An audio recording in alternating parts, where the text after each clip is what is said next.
He did not utter a single word. একটি উ শব্দ উচ্চারণ করেননি. What does it prove? It proves that he was closely uniformed and interlinked with that fascist regime.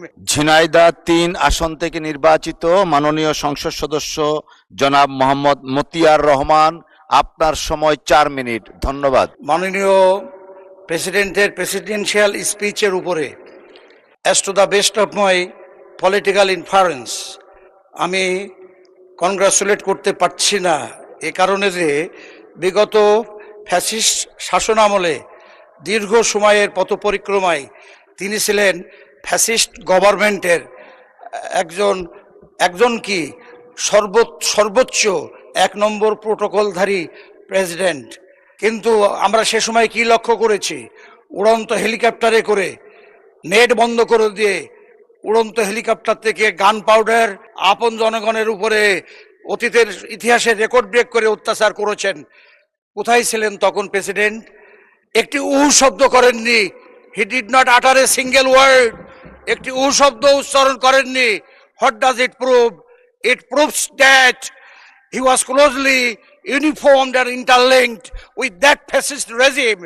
So his present presidential speech in favor of the ruling power is nothing but a political shadow of camouflage.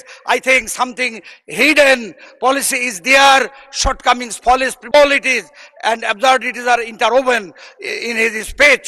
অতএব আমরা তাকে সংবর্ধনা বা congratulate করতে পারি না।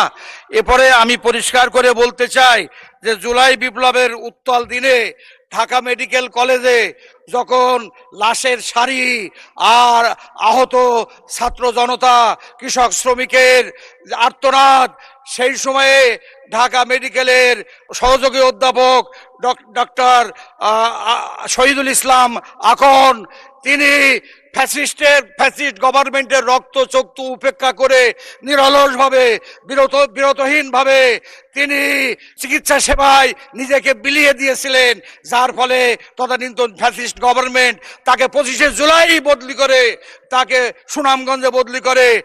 আজ fascist গভর্নমেন্টের পতন ঘটেছে, কিন্তু ডাক্তার শহীদুল ইসলামের মতো জুলাই বিপ্লবের চিকিৎসা ক্ষেত্রে অগ্রসেনানীদের ভাগ্য বদলায়নি।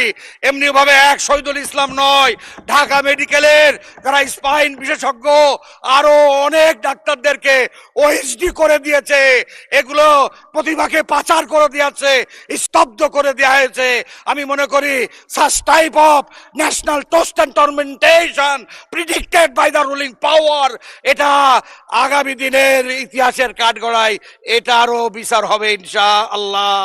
এরপরে আমি পরিষ্কার করে বলতে চাই যে জুলাই বিপ্লবের শহীদদের প্রতি আমি রক্তের প্রতি আমি সমবেদনা জ্ঞাপন করছি, এবং জনগণের গণভোটের যে রায় দিয়েছে majority of the percent of the people, এটাকে ধামাচাপা দেওয়া যাবে না।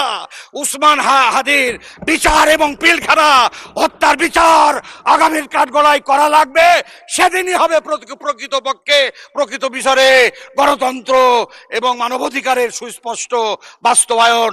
মাননীয় স্পিকার, বাদলের পানি সবাই পায়, আজি বাদল দিনে বাহিরে কে যায় রে। অতএব আপনি দয়া করে আমাকে 3 মিনিট সময় বাড়িয়ে দেবেন। এবার আমি আমার নিজে